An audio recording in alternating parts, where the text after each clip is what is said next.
हिंदुओं को ये समझ क्यों नहीं आ रहा कि उनको कितने टुकड़ों में बांटकर, तोड़ तोड़ कर और हिंदुत्व की एक चाशनी पिलाकर उनको एक कटने के लिए तैयार किया जा रहा है। ऐसा कुछ हिंदुओं को समझाती है आपकी किताब? बिल्कुल समझाती है। देखिए, इसमें ये बताया गया है कि इन्होंने देखिए दो चीज किया। जब ये सत्ता में आए तो एक आईटी सेल बनाया, मीडिया बनाया। तो मतलब मीडिया तो खैर था ही, लेकिन उसको गोदी मीडिया बनाया, जिसको लोग गोदी मीडिया बोलते हैं। जो नरेंद्र मोदी के अंधे समर्थक थे, एक ब्लाइंड फॉलोअर जिसको बोलते हैं, और उन्होंने कहा होगा कि विशाल जी, आपकी इस पुस्तक पढ़ने के बाद मैं अब सोचने को बाध्य हो गया हूँ कि इतना समय मैं किसके अंधे समर्थन में अपना गुजारा, और जो मैं इनके लिए सोचता था ये बिल्कुल उसके उलट है। ऐसी कोई प्रतिक्रिया भी आई? मतलब वो कम संख्या में थी। बहुत सारे ऐसे लोग थे जो कंफ्यूजन में थे। उनको लगता था कि मतलब ये गलत तो हो सकते हैं, लेकिन कितना, एक सवाल होता है कितना। तो उस कंडीशन में लोगों को ये पता लगा, उन लोगों ने बताया कि हमें नहीं पता था कि हम लोगों के साथ इतना बड़ा छल हुआ है। एक नरेंद्र मोदी का जो हम देखते हैं पूरा, वो काम मुस्लिमों के लिए करते थे, प्रचार हिंदुओं के लिए करते थे, लेकिन अब वो खुलकर ये प्रचार कर रहे हैं कि अब मैं मुस्लिमों के लिए प्रचार करता हूँ। क्या वो ये मान चुके हैं कि हिंदू समाज का एक बड़ा वर्ग ब्रेंडेड हो चुका है, उसको जो समझाऊंगा वही समझ में आएगा उसको? देखिए, बड़ा सिंपल था कि अगर आप उनको हटा दीजिए एक मिनट के लिए, आप अपने ही गोई ले लीजिए। अगर कोई आपके ऊपर बार बार अत्याचार कर रहा है, अटैक कर रहा है, और हमेशा आप चुप है, और उस चुप हो रहा है तो छोड़ दीजिए, आप उसके बाद भी अब उसकी जय जयकारे कर रहे हैं, तो उस कंडीशन में वो मान लेता है कि नहीं, इसको कुछ भी करो, ये तो हमारा गुलाम है। और वो गुलाम क्या होता है कि गुलामों को तो गुलामों को जैसा ट्रीट किया जाता है। इनकी इस राजनीति को, जो हिंदुओं को धोखा में रखने की राजनीति है, इस राजनीति को कभी आप समझते कि इस राजनीति का कोई अंत होगा या ये राजनीति चलती रहेगी? जब भी ये किसी मुस्लिम के साथ होते हैं तो इनके चेहरे पे आप खुशी देखिए या फिर पीड़ा देखिए। और जब ये कभी पूजा करने बैठते हैं ना, तो ऐसा लगता है कि इनको जबरदस्ती बिठाया। जो मैं, ऐसा नहीं कि मेरा कोई आरोप है, ये आप खुद देखकर भी अंदाजा लगा सकते हैं कि उस समय ऐसा लगता है इनके चेहरे पे एक सिकन होती है और लगता है कि जबरदस्ती बिठाया गया। लेकिन दूसरी तरफ आप देखें तो जब मतलब किसी मुस्लिम के साथ होते हैं तो इनकी खुशी और वो चीज़, और बीच बीच में जैसे कोई भड़काऊ इस तरह की चीज़ें होती है, तो एक सिकन इनके ऊपर तो रहा हमेशा से। संघ से ज़्यादा खतरा किसी चीज़ से नहीं आज भारत में हिंदू समाज को। आज के समय में देख लीजिए, बहुत सारी ऐसी चीज़ें हैं जो पब्लिक डोमेन में आ गई। अब आज किसी को समझ नहीं आता तो आप ये मान लीजिए कि लोग उस चीज़ को डिजर्व करते हैं। नमस्कार। अभी ईद का त्योहार मनाया गया और ईद पर भारतीय जनता पार्टी ने सौगातें मोदी सबके बीच वितरित किया। मुस्लिमों के बीच में मोदी जी की सौगात के रूप में गिफ्ट पहुंचाया गया। आप ये सोच सकते हैं कि गुजरात में नरेंद्र मोदी खुलकर इस तरह से मुसलमानों के लिए सौगातें मोदी कभी बांटते हों? वो मुसलमानों के लिए बहुत सारा काम करते थे, लेकिन वो अंडर द कारपेट करते थे, और उसे मीडिया के जरिए आने कभी भी उन्होंने नहीं दिया हिंदू जनता के बीच, ताकि उनकी हिंदू हृदय सम्राट की जो छवि है वो बनी रहे। दूसरा, मीडिया का वो वर्ग था जो नरेंद्र मोदी को यही पेंट करके कि वो एंटी मुस्लिम है, प्रो हिंदू है, इस छवि को बनाए रखता था लगातार, और जिसके कारण हमेशा हिंदुओं को ये लगता था कि हमारा एक नेता है, एक हिंदू हृदय सम्राट है, जब वो आएगा तो गो हत्या बंद हो जाएगी, जब वो आएगा तो मंदिर सरकारी कब्जे से मुक्त हो जाएंगे, जब वो आएगा तो सच्चर कमेटी भंग कर दी जाएगी, जब वो आएगा तो तुष्टीकरण बंद कर दिया जाएगा, क्योंकि नरेंद्र मोदी बार बार कांग्रेस के तुष्टीकरण पर प्रहार करते थे। लेकिन नरेंद्र मोदी का पूरा जो कार्यकाल है वो ठीक इसके उलट है, और इसको अब उन्होंने खुलकर प्रकट करना शुरू कर दिया है, क्योंकि उनको ये अब एहसास हो गया है कि सत्ता अधिक से अधिक 5 साल और, लेकिन जो उनकी छवि है उस छवि को वो और लार्ज करना चाहते हैं। इस्लामिक कंट्री उनको लगातार पुरस्कार भी दे रहे हैं, दुनिया के लेवल पर वो अल्पसंख्यकों की बात कर रहे हैं बड़े पैमाने पर, और फिर उनको लगता है कि एक हिंदुओं का एक बड़ा वर्ग जो ब्रेन डेड हो चुका है लगभग, वो किसी भी रूप में उनका सपोर्ट करेगा ही करेगा, चाहे कुछ हो जाए। ऐसे में विशाल सिंह ने एक पुस्तक लिखी, नरेंद्र मोदी का धोखा और सच, यानी नरेंद्र मोदी जो हैं वो है नहीं, और जो दिखते हैं वो है नहीं। तो नरेंद्र मोदी का सच क्या है और उन्होंने क्या धोखा दिया हिंदू समाज के साथ, वो ये पुस्तक जो है बहुत ही करीने से बताती है, और इस पुस्तक ने सफलता के आयाम को भी टच किया है। विशाल जी, आपका स्वागत है। और बहुत धन्यवाद। इस पुस्तक की काफी सारी प्रतियां बिकी है, इसका क्या रिस्पॉन्स रहा, लोगों ने कैसे लिया इसको, और अगर पढ़ के आपको लोगों ने क्या रिप्लाई दिया है? देखिए, अब तो मैं व्यक्तिगत बताऊं तो व्यक्तिगत सबने अच्छा ही बोला। मतलब जिससे भी पूछा जाए, इवन मैंने उस पे चैट जीपीटी पे चेक किया, ग्रुप पे चेक किया, तो वहां पे हर जगह यही बताया कि ये जो उनके समर्थक हैं या फिर विरोधी हैं, दोनों लोगों को इसको पढ़ना चाहिए और जानना चाहिए। और इसमें मतलब पक्ष विपक्ष की कोई बात नहीं है, क्योंकि जो भी है फैक्ट है। दूसरी चीज, आपने बोला जो प्रतिक्रिया होगी, तो हमसे लोगों ने यही बोला कि मतलब ये काफी अलग हटके काम था और ये मतलब बहुत जरूरी था। और मैं एक नेता से मिला था, उस नेता ने यही बोल दिया कि आपने जो ये तुरंत उन्होंने पेज पढ़ लिया, देख लिया कितना पेज है, और फिर उन्होंने तुरंत बोला कि ये आज के समय में ये आसान काम नहीं था। मतलब ये कोई मतलब किसी के बस का काम नहीं था, क्योंकि एक पॉलिटिशियन को दूसरे पार्टी का है तो उसको तो ज्यादा व्यक्तिगत तौर पर उनको ज्यादा पता है कि उनको साथ किस तरह से उनको हैरेस किया जाता है। और लोगों की प्रतिक्रिया, आप जैसे कि आपको भी बहुत सारे लोगों ने बताया होगा, क्योंकि ज्यादा प्रतियां यहीं से भी की है, तो आपको बताते होंगे। बाकी अमेजोन पे भी देखें आप, बाकी जगह भी, तो वही लोग होंगे शायद जो हमें ना जानते हो। तो व्यक्तिगत तो बेहतर बताया ही, और अमेजोन पे भी काफी अच्छी प्रतिक्रिया आ रही है, और लोगों को ये कहना है कि हाँ, आंख खोल देने वाली किताब, और इसमें मतलब हिंदू समाज के साथ जो धोखा हुआ है उस धोखा के बारे में विस्तार से बताया गया। आपको जो लोगों ने फोन किया होगा, क्योंकि काफी सारे लोगों ने पुस्तक लेकर फोटोग्राफ भी भेजे, सब किया है, उसमें कुछ ऐसे लोग आपको समझ में आए कि जो नरेंद्र मोदी के अंधे समर्थक थे, एक ब्लाइंड फॉलोअर जिसको बोलते हैं, और उन्होंने कहा होगा कि विशाल जी, आपकी इस पुस्तक पढ़ने के बाद मैं अब सोचने को बाध्य हो गया हूं कि इतना समय मैं किसके अंधे समर्थन में अपना गुजारा, और जो मैं इनके लिए सोचता था ये बिल्कुल उसके उलट है। ऐसी कोई प्रतिक्रिया भी आई है? मतलब वो कम संख्या में थी, बहुत सारे ऐसे लोग थे जो कंफ्यूजन में थे, उनको लगता था कि मतलब ये गलत तो हो सकते हैं, लेकिन कितना, एक सवाल होता है कितना। तो उस कंडीशन में लोगों को ये पता लगा, उन लोगों ने बताया कि हमें नहीं पता था कि हम लोगों के साथ इतना बड़ा छल हुआ है। अभी नाम तो नहीं ले सकते, 2 दिन पहले की बात है, कोई फीमेल थी, उन्होंने बताया कि जो चीजें वो बहुत डरावनी है, लेकिन उसको स्वीकार करना पड़ेगा क्योंकि वो सत्य है। तो लोगों की मतलब जबरदस्त प्रतिक्रिया रही है, और मुझे लगता है कि ये और भी बढ़िया प्रतिक्रिया होती अगर इसका एडवर्टाइजमेंट हमने थोड़ा और मतलब बड़े पैमाने पे किया होता, तो लोगों को और भी ज्यादा पता लगता है कि वास्तविकता है क्या, क्योंकि जो चीज फैक्ट है उसको तो कोई डिनाई नहीं कर सकता। और जैसे कि आपने सौगाते मोदी की बात की, तो उसमें अब इनको तो पूरा, आप देखिए कि पूरा षड्यंत्र हुआ इस पूरे हिंदू सोसाइटी के साथ, कि एक हिंदू मुस्लिम मतलब क्या चीज, सिर्फ डिबेट, पीछे में आप क्या करते हैं उससे मतलब नहीं है।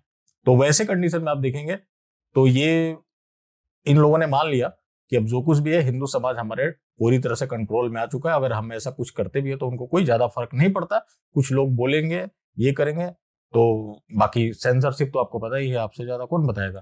तो लगातार सेंसरशिप चल ही रहा है। तो इस कंडीशन में आप देखेंगे तो मतलब जिस तरह की परिस्थितियां रही उस हिसाब से तो बहुत बढ़िया रिस्पॉन्स रहा, लेकिन और भी बढ़िया हो सकता था अगर मतलब और लोगों तक पहुंचा होता, और लोग उसके बारे में अब तक की जितनी प्रतिक्रिया देखे तो काफी अच्छी रही।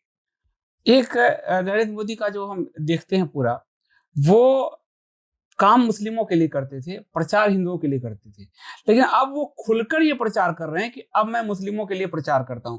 क्या वो ये मान चुके हैं कि हिंदू समाज का एक बड़ा वर्ग ब्रेंडेड हो चुका है, उसको जो समझाऊंगा वही समझ में आएगा उसको? देखिए, बड़ा सिंपल सा है कि अगर आप उनको हटा दीजिए 1 मिनट के लिए, आप अपने ही गोई ले लीजिए। अगर कोई आपके ऊपर बार बार अत्याचार कर रहा है, अटैक कर रहा है, और हमेशा आप चुप है, और उस चुप हो रहा है तो छोड़ दीजिए, आप उसके बाद भी अब उसकी जय जयकारे कर रहे हैं, तो उस कंडीशन में वो मान लेता है कि नहीं, इसको कुछ भी करो, ये तो हमारा गुलाम है। और वो गुलाम क्या होता है कि गुलाम को तो गुलामों को जैसा ट्रीट किया जाता है। तो अब उन्होंने मान लिया, जैसे कि आपने बताया कि जब गुजरात में थे तो इन्होंने ऐसा ऐसा काम किया। सच्चर कमेटी का भी आपने नाम लिया, याद होगा कि मनमोहन सिंह सरकार के खिलाफ ये जब गुजरात के सीएम थे तो सच्चर कमेटी के खिलाफ ये गए थे सुप्रीम कोर्ट में। और सबसे बड़ी बात है, गुजरात पहला स्टेट था जहां पे इन्होंने सच्चर कमेटी को लागू किया था, क्योंकि सच्चर कमेटी के ऊपर एक कुंडू कमेटी बनी थी। तो उस कुंडू कमेटी ने पाया कि अगर सच्चर कमेटी का सबसे बढ़िया का इम्प्लीमेंटेशन हुआ तो गुजरात स्टेट। वही मैं कह रहा हूं कि वो जो वो करते थे वो बहुत बिल्कुल अंडर कारपेट करते थे, बहुत ही तरीके से उन्होंने गुजरात में सच्चर कमेटी लागू की, लेकिन साउंड बाइट क्या दिया कि सच्चर कमेटी का विरोध किया, सच्चर कमेटी एक सांप्रदायिक है, भारत जैसे सेकुलर देश में किसी एक मजहब को लेकर कोई कमेटी नहीं बननी चाहिए, ये उनके तर्क होते थे।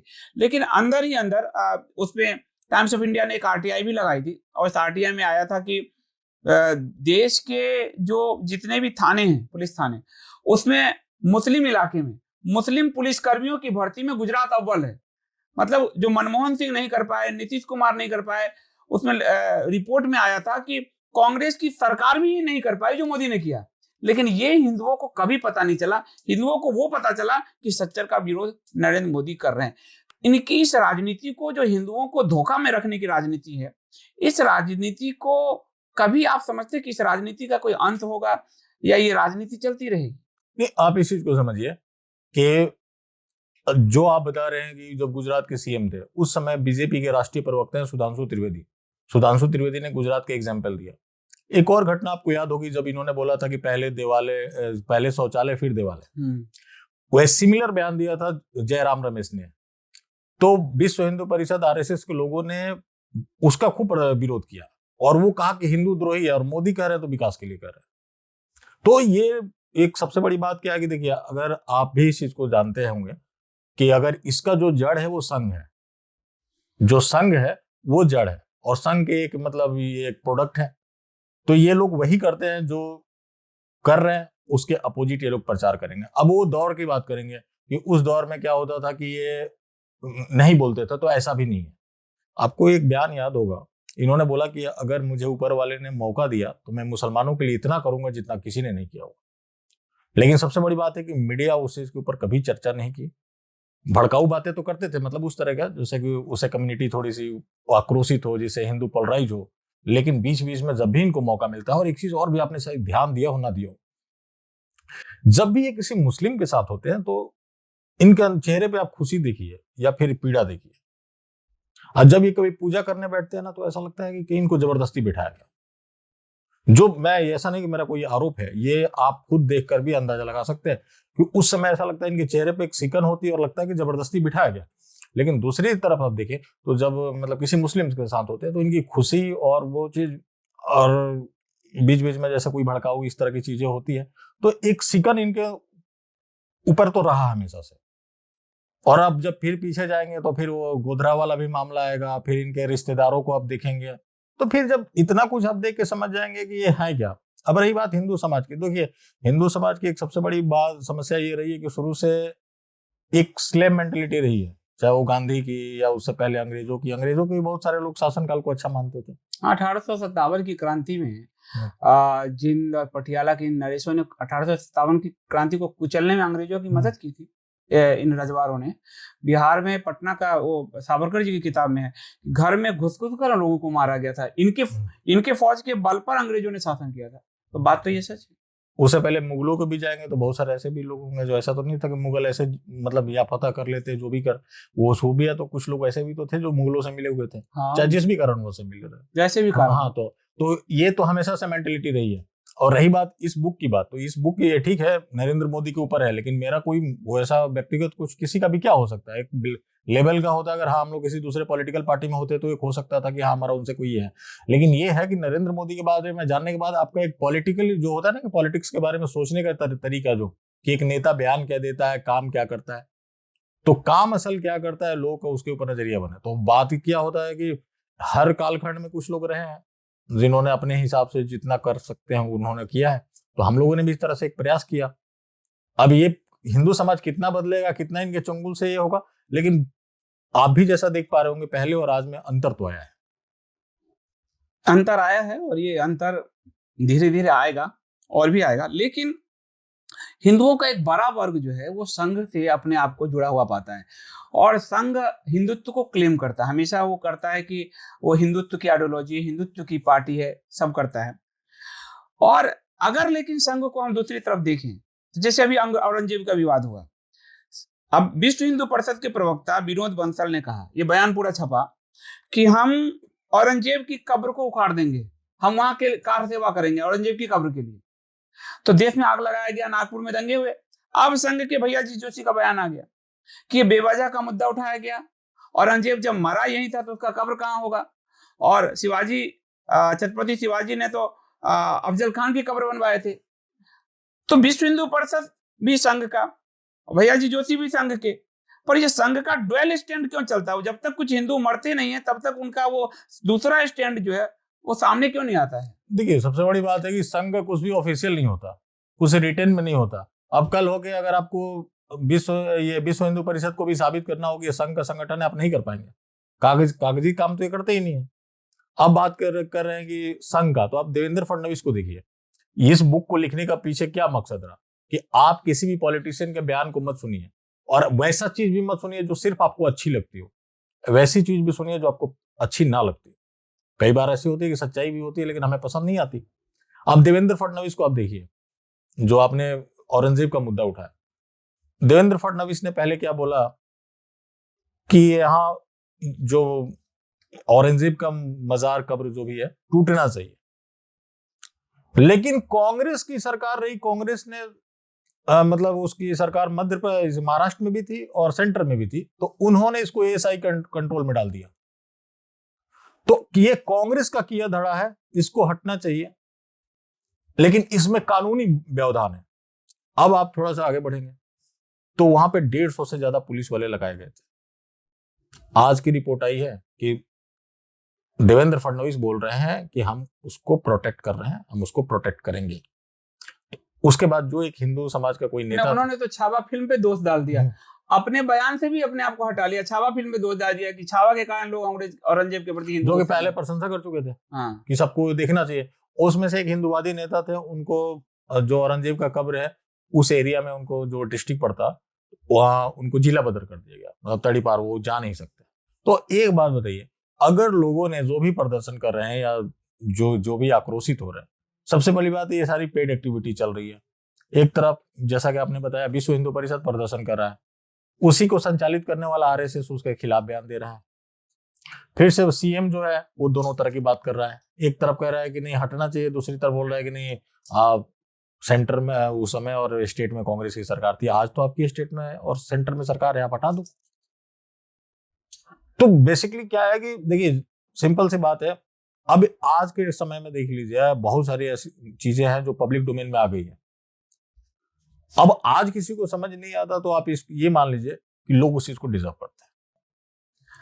करते हैं। और उन्होंने इसका एक फायदा भी उठाया कि औरंगजेब वाला मुद्दा था, तो एक कभी पुष्कर धामी ने उत्तराखंड में एक औरंगजेबपुर या अकबरपुर जगह को शिवाजी नगर में कर दिया, तो हिंदुओं को उतने बड़े लेवल पर कि तुम्हारा कब्र उखाड़ कर देंगे, कार सेवा करो। नागपुर में दंगा करवा दिया, पूरा दंगा हुआ कस के, और अंत में कहा कि मोहल्ले का नाम बदल देते हैं। ये हिंदुओं के दिमाग से लगातार खेलना नहीं है, ये तो हो ही रहा है और ये शुरू से रहा है। अब आपने जो हिंदुत्व की बात कही, सबसे बड़ी बात है कि हिंदू धर्म और हिंदुत्व में अंतर होना चाहिए। ठीक है, मैं कहता हूँ किसी के 100 काम होते हैं, 100 काम जरूरी नहीं कि अच्छे होते हैं। सावरकर जी कई मामलों में बड़े काम किया, लेकिन जो सावरकर जी का हिंदुत्व था उसमें हिंदू धर्म की कहीं चेतना नहीं थी, उसमें हिंदू धर्म का कोई जगह नहीं था। ये आपके परंपरा और आपकी जो प्राचीनता थी उसके खिलाफ रही। ये संघ सावरकर जी के विचारधारा पे बनी, और उस विचारधारा को जो संघ ने आगे बढ़ाया तो उसमें आप देखेंगे कि धर्म का कोई स्थान नहीं था। और ये लोग चाहते ये थे कि इसको हिंदू धर्म को ऐसा मॉडिफाई करेंगे कि जिसमें हमारी प्राचीन मान्यताएं जो रही थी वो ना रहे, हम नए तरीके से, जो कि सबको मतलब मुस्लिम क्रिश्चियन सब हिंदू है। अब बाद में तो भौगोलिक रूप से, क्योंकि सावरकर ने यही परिभाषा दी जिसकी मातृभूमि, पितृभूमि और पुण्य भूमि। तो अगर ब्रिटेन में कोई पैदा हुआ है लेकिन वो हिंदू नहीं हो सकता अगर हिंदू है तो, क्योंकि उसकी मातृभूमि नहीं है। और कोई अमेरिका में पैदा हुआ है हिंदू, तो वो हिंदू नहीं हो सकता क्योंकि उसकी मातृभूमि अमेरिका हो गई। लेकिन भारत में पैदा होने वाला मुस्लिम और क्रिश्चियन हिंदू कहलाएगा। तो ये सावरकर की तो अपने आप में डोलरम स्थिति थी, ये जो परिभाषा थी, और संघ ने उसे ही एक्सेप्ट किया। इसलिए वो आज कह रहे हैं कि भारत में रहने वाले सबका डीएनए एक है, भारत में सभी हिंदू हैं, पर मुसलमान इनको मान कहा है कि हम हिंदू हैं। नहीं, सावरकर जी ने एक चीज वहां पे किया था, मैं थोड़ा सा सही गलत मैसेज चला जाएगा ऐसे, उन्होंने पुण्य भूमि की बात की थी। तो वो मानते थे कि जो क्रिश्चियन और मुस्लिम जो है वो भारत के नहीं है, मतलब हिंदू नहीं है। लेकिन अगर दूरदर्शिता देखे जाए तो उन्होंने तो सिर्फ किसको एक्सेप्ट किया, सिर्फ भारत के। क्या भारत से बाहर हिंदू उस समय नहीं थे? फिजी में भी थे। नहीं, पुण्य भूमि में उन्होंने उनके था कि अगर पुण्य भूमि मुसलमान अगर मान लेता है यहाँ पुण्य भूमि भारत को तो वो हमारा है। लेकिन एक कन्फ्लिक्ट तो लगातार मुसलमान के साथ रही है। कहने को तो बाबर और अकबर ने भी अपना भारत को ही मान के शासन किया है पूरा पूरा। तो वो जो हिंदू धर्म की फिलॉसफी है, जो उसके 4-5 फिलॉसफी है, जो पुनर्जन्म में मानता है, गौ की सेवा करता है, गाय की रक्षा करता है, गाय वध का विरोध करता है। अब सावरकर जी तो गाय को भी पशु मानते थे। पशु मानते। तो हिंदू धर्म की जो 4 पुरुषार्थ में विश्वास करता है, वर्णाश्रम में विश्वास करता है, वेद को सर्वोच्च मानता है। सावरकर की परिभाषा में तो ये हिंदू धर्म था ही नहीं। तो और उसी चीज को संघ ने आगे बढ़ाया। तो संघ जो बढ़ाया उस चीज को आज उसी चीज को लागू किया जा रहा है। जो हमारे मंदिर तोड़े जा रहे हो, या फिर आप देख रहे हैं कि जो ये तृप्तिकरण और ये सारी चीजें जो चल रही है वो किस लिए चल रही है। और सबसे बड़ी बात है कि इतना होने के बाद भी लोगों को मतलब एक होता है ना, आप जो बोलते हैं अपराध बोध, कि अपराध बोध समाप्त हो गया। तो अपराध बोध भी ऐसे ही समाप्त हुआ कि सब कुछ हो रहा है लेकिन लोगों को कोई फर्क नहीं पड़ता। आज स्थिति ये हो गई है, कल नरेंद्र मोदी बोल रहे कि भारत में कल से 8 बजे आए और बोले कि हम शरिया लागू करते हैं, तो भी लोगों को फर्क नहीं पड़ेगा। एक बहुत बड़ी जनमानस की बात करूं मैं, फर्क पड़ने वालों को आज भी पड़ रहा है, तब भी पड़ेगा। लेकिन एक बहुत बड़ा जनमानस है ना, उसको पता ही नहीं है कि शरिया क्या चीज है। और लग रहा है उसको ये भी अगर पता है भी है तो उसको लगता है कि नहीं मोदी जी कर रहे हैं तो इसके पीछे कोई रणनीति होगी। और ये शुरू से ये संघ का जो चल रहा है, उसके बाद आप फिर से अगर आप उनके देखेंगे ना, तो हेगडेवार जी हो, फिर से आपको गोलवलकर जी आ गए, बाला साहब देवरस जी आ गए। ये लोग तो नमाज ये सब पढ़वाने का काम देवरस जी के समय से कर रहे हैं। नमाज पढ़वाने अभी इनके समय महाराष्ट्र में ईद में फूल बरसाया जा रहा है। मुझे ये देखकर बड़ा आश्चर्य हुआ कि मैं दिल्ली में इतना लंबा क्राइम रिपोर्टर रहा हूँ, कभी भी दिल्ली में हिंदू के प्रोसेशन पर मुसलमान कभी पथराव नहीं करता था। मैंने 84 के बाद कोई दंगा नहीं देखा है दिल्ली में। और दिल्ली में मैं 2002 से जर्नलिज्म में हूँ, इससे पहले भी रह रहा था पर जर्नलिज्म में हूँ। लेकिन आज जहांगीरपुरी हो, आप देश के किसी हिस्से में हिंदू के प्रोसेशन पे पथराव होता ही होता है। वो बिहार तक में होने लगा है। लेकिन ये फूल, और उसमें मीडिया ने लिखा हिंदू बरसा रहे हैं फूल, तो वो संघी हिंदू थे या सनातनी हिंदू थे, ये तो क्लियर होना चाहिए। मीडिया इसको क्लियर क्यों नहीं करती? देखिए मीडिया नहीं करेगी ना। मीडिया ने ऐसा क्या बता दिया कि संघ जो है, संघ को इस तरह से मतलब पोर्ट्रे किया गया कि जैसे संघ है वही हिंदू धर्म है। मतलब जो संघ है, सबसे बड़ी बात है कि इनके पास कोई तो रिकॉर्ड है नहीं कि इनके पास कितने लोग हैं। फिर ये अपने आप को विश्व का सबसे बड़ा संगठन कैसे बताते हैं? रजिस्टर्ड भी नहीं, रजिस्टर्ड भी नहीं है। अब मान लीजिए कि आप जाके संघ शाखा में जा रहे हैं, एक बात बता रहा हूँ, संघ शाखा गए, कल फंस गए तो कोई संघ बोलेगा नहीं इनसे हमारा कोई लेना देना नहीं, तो फिर कैसे मानेंगे कि आप संघ क्या है कि नहीं? नाथूराम गोडसे से भी हाथ पीछे खींच रहे हैं, जो कि उनके परिवार ने बाद में भी बोला कि वो मरने के दिन तक मतलब जो भी है आरएसएस के सदस्य रहे, हाथ खींच लिया था उन्होंने। वो समय सबसे बड़ा खेल ये हुआ कि उस समय विश्व जैसे कि हिंदू महासभा जो कि सावरकर जी का था और आरएसएस, कई लोग डुअल मेंबरशिप वाले थे। वो आरएसएस के भी मेंबर थे और हिंदू महासभा में भी थे। और उस समय से जो ये निरंतर इनकी जो चल रही है, तो उसमें आप देखेंगे कि हिंदू का जो शत्रुबोध जो समाप्त हुआ है, तो उसके पीछे इनका पूरा अगर आप तंत्र देखेंगे, इनके काम करने के तरीके देखेंगे, वरना आप देखिए ना, जो कई ऐसे महापुरुष अब तो भगवान बन गए, नाम भी लेने पे पता चला अम्बेडकर जी, हाँ, पता नहीं क्या क्या कोई एक्ट लग जाए। अब आप सोचिए कि 19 से पहले जब इनको सत्ता मिली, नरेंद्र मोदी को यह था कि मतलब होता है ना कि फुल फ्लैश पूरी मेजोरिटी मिल गई, अपना पूर्ण बहुमत की सरकार, तो इन्होंने तो बहुत मतलब भयानक तरीके से लागू किया। लेकिन वाजपेयी जी की भी सरकार है, उससे पहले बीपी सिंह की भी सरकार ही, तो जहां भी कोalition में रहे तो एंटी हिंदू जो इनका मतलब एक माइंडसेट रहा, उस चीज को इंप्लीमेंट करने का इन्होंने पूरा प्रयास किया। पूरा अल्पसंख्यक आयोग इन्होंने बनाया, सबसे पहला अल्पसंख्यक आयोग 78-79 में जब मोरारजी की सरकार थी, इन्होंने बनाया, उसी को आगे कांग्रेस ने बढ़ाया। मंडल कमीशन बनाकर इन्होंने हिंदुओं को तोड़ा, खंड खंड जातियों में तोड़ा। और SC/ST लागू बीपी सिंह ने किया, मंडल कमीशन लागू बीपी सिंह ने किया। और उसके बाद आप देखिए कि प्रपोषण में आरक्षण से लेकर उसको मजबूत करना SC/ST एक्ट को, और अब हर चीज में जाति, हर चीज में जाति भरते चले जा रहे हैं। तो हिंदुओं को ये समझ क्यों नहीं आ रहा कि उनको कितने टुकड़ों में बांटकर, तोड़ कर और हिंदुत्व की एक चाशनी पिलाकर उनको एक कटने के लिए तैयार किया जा रहा है। ऐसा कुछ हिंदुओं को समझाती है आपकी किताब? बिल्कुल समझाती है। देखिए इसमें ये बताया गया है कि इन्होंने देखिए 2 चीज किया। जब ये सत्ता में आए तो एक IT सेल बनाया, मीडिया बनाया। तो मतलब मीडिया तो खैर था ही, लेकिन उसको गोदी मीडिया बनाया, जिसको लोग गोदी मीडिया बोलते हैं। अब उसमें हुआ ये कि गैर जरूरी मुद्दे, अब जैसे कि हिंदू मुसलमान पे डिबेट होगा तो उससे मुझे नहीं लगता कि आपके भले के लिए कुछ हो रहा है और मेरे भले के लिए कुछ हो रहा है, किसी भी समाज के भले के लिए हो रहा है। अगर उसके लिए कोई स्कीम जारी होता है, कोई फंड जारी होता है, कोई कार्य, जैसे कि अब आपने सौगाते मोदी का नाम लिया, सौगाते मोदी में कुछ भी मिला हो, 1000-2000 का भी सामान मिला हो, तो उसको कुछ तो मिला एक गरीब आदमी को। लेकिन दूसरी तरफ आप जब सिर्फ भाषण के आधार पे आप चलेंगे, तो भाषण के आधार पे क्या हुआ कि इन्होंने एक पूरा एक प्रयोग किया। प्रयोग ये किया कि आपने देखा होगा कि आज सबसे ज्यादा अगर हिंदू द्रोह कोई कर रही है तो भारतीय जनता पार्टी कर रही है। लेकिन इन्होंने ये कर दिया कि भारतीय जनता पार्टी के अलावा जितनी भी पॉलिटिकल पार्टी है सारी एंटी हिंदू है, मतलब प्रो हिंदू यही है। पहला तो दिमाग में ये डाल दिया, आगे बढ़े तो फिर ऐसा कर दिया कि हिंदू मुसलमान एक बहुत बड़ा समस्या है। ठीक है, कोई भी चीज अगर मुझे लगता है कि अगर आपके पास कोई भी प्रॉब्लम है तो उसका सॉल्यूशन करना, मतलब उसका निकालना पड़ेगा, जो भी आपका तरीका हो। और अब क्या कर रहे हैं कि ये बता रहे हैं कि नहीं देखो ये आपके जो है ना, ये आपके खतरा तो है, ये आपके अस्तित्व को मिटा देंगे, ये आपको खत्म कर देंगे। देख लीजिए बांग्लादेश को, देख लीजिए आप पाकिस्तान को देख लीजिए, वहां पर हिंदू खत्म हो गए। लेकिन उसी चीज को तृप्तिकरण और संतुष्टिकरण के नाम पर, जैसे एक संघी है नितिन गडकरी, तो नितिन गडकरी भी तो बोल रहे थे कि हम चाहते हैं कि मुसलमान डॉक्टर इंजीनियर बने। हिमंता बिश्व शर्मा जो कि वो भी हिंदू हृदय सम्राट कहे जाते हैं, वो भी चाहते हैं कि जो मुस्लिम है वो डॉक्टर इंजीनियर बने। हम नहीं चाहते कि मदरसा में जाए। तो आप किसी का अपलिफ्टमेंट कर रहे हो, मतलब एक मिनट के लिए इन चीजों को हटा भी दीजिए। तो इनके शासनकाल में तो यही हो रहा है कि मान लीजिए किसी कोई गलत काम में इन्वॉल्व है तो आप उसको और ट्रेन कर रहे हो, उसको और शक्ति मुहैया करा रहे हो। तो अब वो उसका माइंडसेट गलत काम करने का है तो उसके पास रिसोर्सेस मिले। मान लीजिए कि आपको कोई रिसोर्स मिलता है, कहीं से भी किसी भी तरीके का रिसोर्स मिलता है, तो आपको जो सेटअप है उसको बढ़ाएंगे ना। अगर हमें मिलता है तो हम जो काम कर रहे हैं उसको आगे बढ़ाएंगे ना। तो जिसका जो काम है उसी चीज में वो आगे बढ़ाएगा। मान लीजिए कोई इंडस्ट्री चला रहा है तो इंडस्ट्री बढ़ाए, कोई म्यूजिक इंडस्ट्री चला रहा है, जो भी है, तो उसी चीज को तो वो एक्सपेंशन करेगा।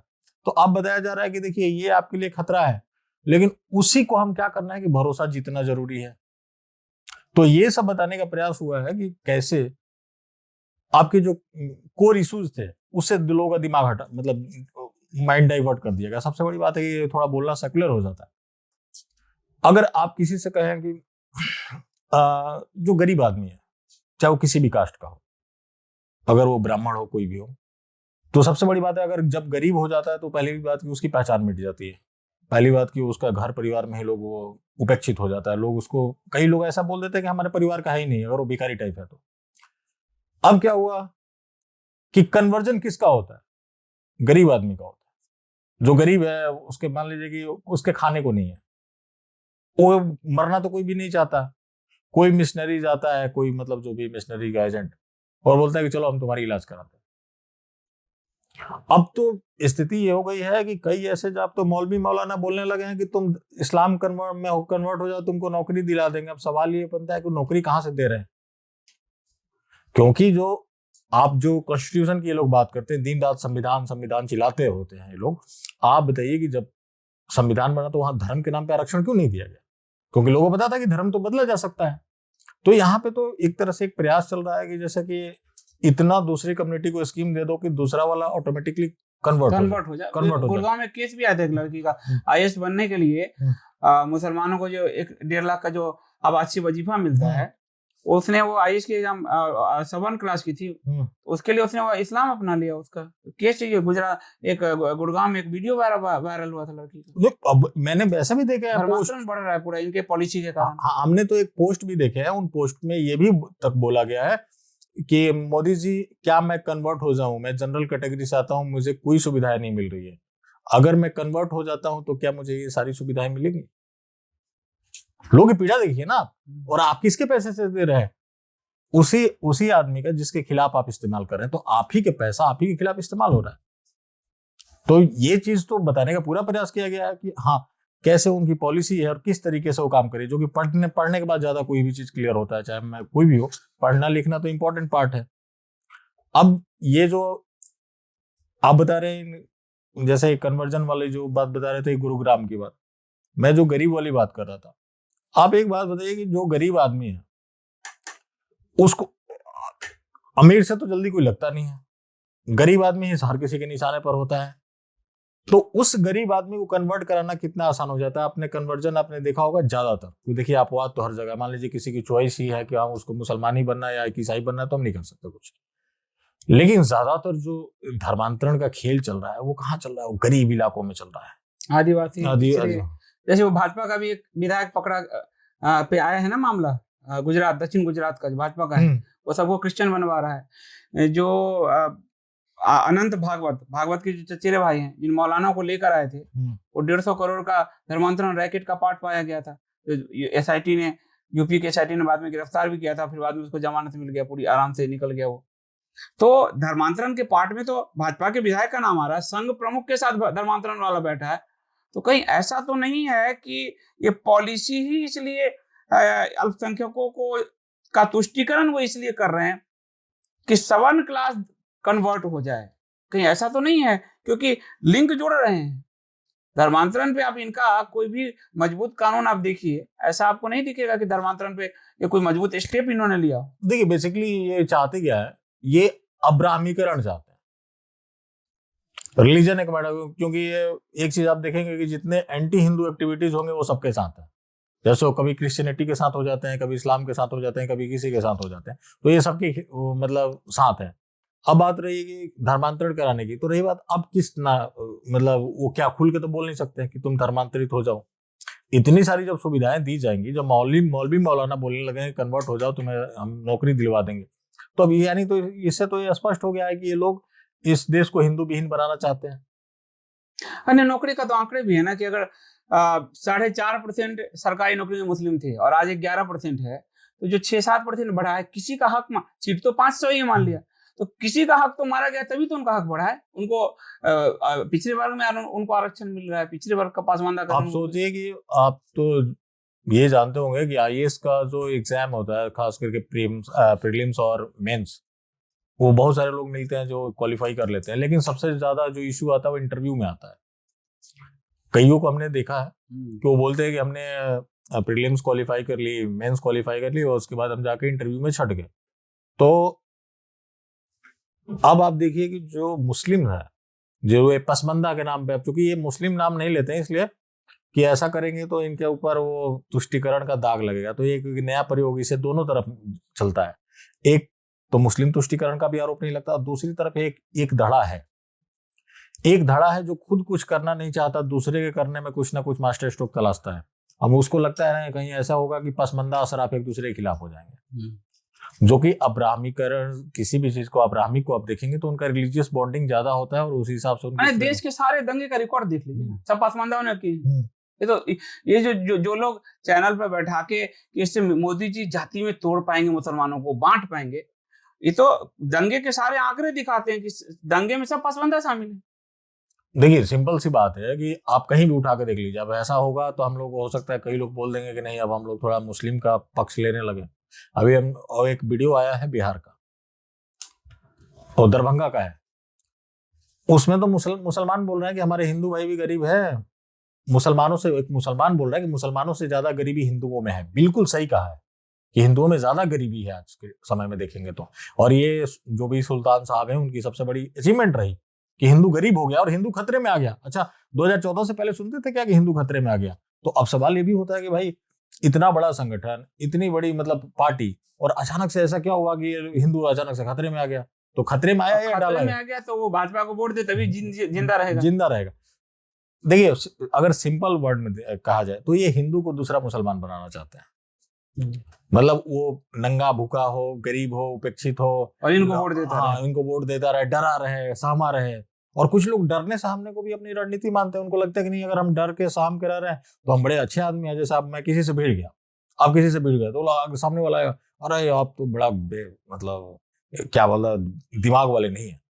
अब दिमाग वाले कौन है कि दो थप्पड़ खाइए, आराम से चुपचाप निकल लीजिए, और उसके बाद बोलिए कि नहीं हम तो बहुत मतलब महानता का आप अपना सर्टिफिकेट ले लीजिए कि नहीं हम तो महान हैं, हम सही सूर्ण लोग हैं, हम परोपकारी हैं।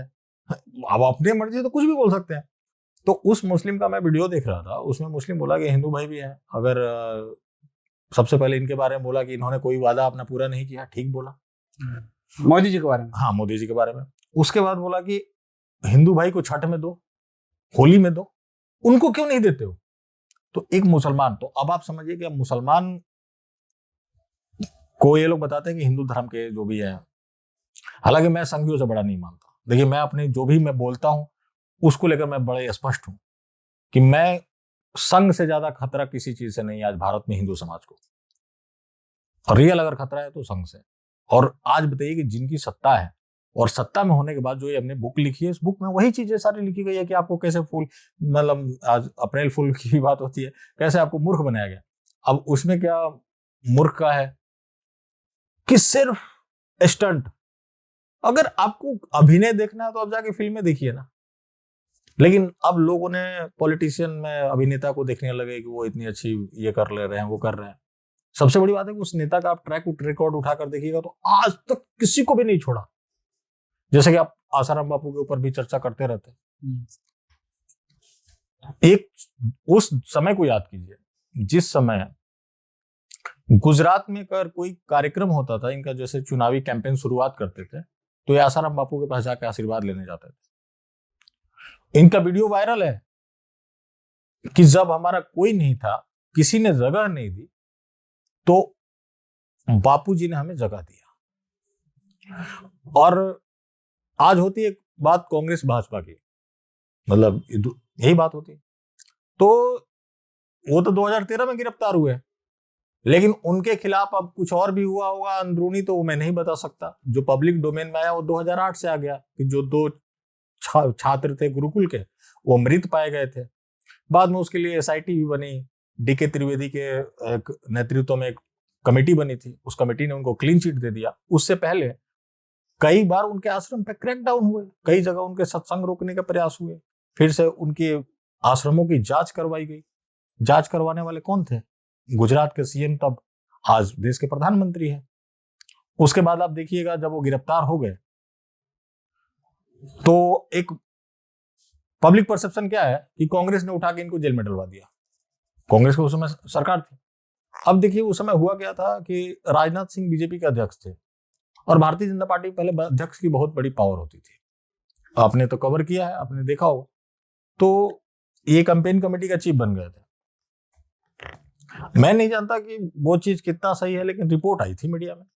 मीडिया में रिपोर्ट आई कि राहुल गांधी को आसाराम बापू ने बबलू कहा था कि वो बबलू है, और सोनिया गांधी को मैडम कहते थे।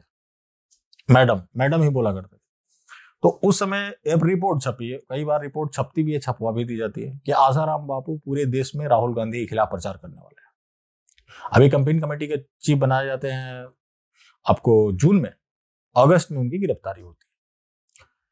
अब उनकी गिरफ्तारी होती है, उसके बाद भी आपको रीजन ये था कि इनका आश्रम भी उनके निशाने पर था, कि मतलब ना वो जो इनके पास संपत्ति थी, क्योंकि एक पॉलिटिकल पार्टी बनाने के लिए 2 चीज होता है, एक तो आपके पास रिसोर्सेस हो, दूसरा आपके पास लोग थे, तो दोनों होता। तो इनके आसाराम बापू के जो लड़के नारायण साईं ने बोला कि मतलब हम पॉलिटिकल पार्टी बनाएंगे। दिल्ली में चुनाव लड़ने वाले भी थे ये लोग, उन्होंने पार्टी ये कर ली। अब उन्होंने पार्टी बनाने की कर दी, तब तक 2 महिलाएं उत्पन्न हो गई सूरत में, और उसमें राकेश अस्थाना इन्होंने गुजरात में जो घटना हुआ था ना गोधरा वाला, तो उसके लिए भी इन्होंने इंक्वायरी के लिए राकेश अस्थाना को दिया था। उस राकेश अस्थाना को देखिए कि कितना प्रमोशन मिला। बाद में वो सीबीआई वाला विवाद आपको पता ही है। उसके बाद उनके रिटायरमेंट के बाद एक्सटेंशन देके दिल्ली का उनको कमिश्नर बनाया गया था। तो उस केस में सबसे पहली बात 2 चीज होता है किसी भी केस के बारे में लोग समझने के लिए। एक तो होता है कि लोग कहते हैं कि नहीं चलो भाई कोर्ट ने उनको कन्विक्ट कर दिया तो कर दिया। एक दूसरा होता है कि हम उसके टेक्निकल पॉइंट्स देखते हैं कि क्या क्या है। अच्छा, ऐसा क्या हुआ कि जो भी आसाराम बापू के केस में जुड़े हुए रहे, जो अधिकारी जुड़े हुए रहे, जो उन्होंने उनके खिलाफ काम किया, सारों को प्रमोट किया गया। उसके बाद अब एक वो चंचल मिश्रा करके आती हैं, शायद चंचल मिश्रा ही नाम है, तो उनको अमित शाह ने पुरस्कार दिया था। उसके बाद ये अजय पाल लांबा का नाम आता है, जिन्होंने आसाराम बापू के खिलाफ किताब भी लिखा था, उनको भी बाद में प्रमोशन मिला। तो आप देखिए कि जब अभी 3 महीने पहले जो जमानत की बात थी कि मेडिकल ग्राउंड पे मिला था, उस समय भी गुजरात की सरकार ने ये किया था, विरोध किया था। उसकी तरफ से वो solicitor general Tushar Mehta appear हुए थे, तो उन्होंने बोला कि जेल में हम बढ़िया ट्रीटमेंट दे रहे थे, उनको बाहर आने की क्या जरूरत है। उससे पहले उनकी पत्नी तक को भी आरोपी बनाया गया। उनके पत्नी तक के भी मतलब इन्होंने, गुजरात सरकार ने कहा कि जो उनको जमानत मिली थी कि हम उसके खिलाफ कोर्ट में जाएंगे। अभी वो मामला कोर्ट में चल रहा है। तो पूरा बर्बाद किया। तो सोचिए कि जिस आदमी को जिन्होंने लोगों ने पनाह दिया, उसकी एक लंबी लिस्ट है, इसमें आप देखेंगे तो जिन जिन लोगों ने उंगली पकड़ के आगे बढ़ाया सबको निपटा दिए। और फिर अब आप सोच रहे हो कि वो आपकी सभ्यता को और आपकी संस्कृति के लिए कोई फाइट कर रहे हैं, कुछ ऐसा कर रहे हैं, तो फिर लोगों की अपनी समस्या है। लोगों की अपनी समस्या है, तो और लोग अपनी समस्या से अगर निकलना चाहते हैं तो इस पुस्तक को आप पढ़ें जरूर। किसी भी आप विचारधारा के हों, आग्रह पूर्वाग्रह को छोड़कर इस पुस्तक को आप पढ़िए। फैक्ट देखिए, फैक्ट को हमेशा आपको मेरिट के ग्राउंड पे तोलना चाहिए। आप किसके समर्थक हैं, किसके समर्थक नहीं हैं, ये मायने नहीं रखता। और समर्थक जो है वो हमेशा भेड़ ही रहेगा, ये कहाँ लिखा गया है कि वो भेड़ ही रहेगा। एक बांसुरी वाला आएगा, सारा भेड़ बच्चे उसके पीछे जाएंगे, वो पहाड़ से गिराएगा, सब गिरेंगे, वो मुर्गी मानसिकता आंख बंद करके बैठा रहेगा, अपनी बारी का इंतजार करेगा। ये तो कहीं नहीं लिखा है। भगवान ने मनुष्य बनाया तो आपको सोचने समझने की शक्ति दी है, और सोचने समझने की शक्ति आपको पुस्तकों के पढ़ने से बहुत ज्यादा आती है। और ये एक ऐसी पुस्तक है जिसे विशाल ने बड़ी मेहनत से लिखा है, नरेंद्र मोदी धोखा और सच, कि उन्होंने हिंदू समाज के साथ कितना सच बोला है और कितना धोखा दिया है, यही फैक्ट रखा गया है। और ये पुस्तक अमेजन पर भी उपलब्ध है, फ्लिपकार्ट पर भी उपलब्ध है, और हमारे यहाँ कपोत पर भी उपलब्ध है, और सबसे ज्यादा कपोत पर ही इसकी सेलिंग हुई है। तो आप लोग इस पुस्तक को लोगों में जरूर ले जाइए, बांटिए, क्योंकि अभी वो लंबे समय भी हैं, टिके हुए हैं, रह रहे हैं। और जितनी हिंदुओं को आप जगा पाएंगे उतना आप धर्म का काम कर पाएंगे, क्योंकि ये लोग हिंदू धर्म के विनाश का बीज बो रहे हैं। एक मलेच्छ मजबूत होकर किसी संघ और मोदी पर हमला नहीं करता, वो सबसे पहले अपने बगल के पड़ोसी कन्हैयालाल का गला काटता है, और उसको मजबूत बनाने का काम उसके गर्भ में आने से लेकर उसके पीएचडी तक इनकी 300 योजनाएं कर रही है। तो ये बात अगर आपको समझ में आती है तो ठीक है, वरना आप यूट्यूब चैनल और मीडिया में रात दिन कुरान हदीस ये वो पर उस बकवास के अलावा योजनाओं पे बात होनी चाहिए। कुरान और हदीस आप नहीं बदलवा सकते, आपकी औकात नहीं है, खुद प्रधानमंत्री की हिम्मत नहीं बदल पा पाए, लेकिन ये योजना अगर बदल गई, जो बदल सकती है, सच्चर कमेटी रद्द हो सकती है। आज वक्फ की आड़ में सच्चर कमेटी के बचे हुए प्रावधान वो लागू करने जा रहे हैं, लेकिन हिंदू समाज सोया है। तो याद रखिए, अगर आप सोए हैं तो आप कटेंगे, फिर आपको कोई नहीं बचा पाएगा। बहुत बहुत धन्यवाद विशाल आपका, और इस पुस्तक के लिए बहुत आपको शुभकामनाएं। और मुझे उम्मीद है कि ये पुस्तक और भी आगे जाएगी और भी जनता तक ये मोदी जी के सच को, वो सच सच है या धोखा है, उसको पहुंचाएगी। बहुत बहुत धन्यवाद।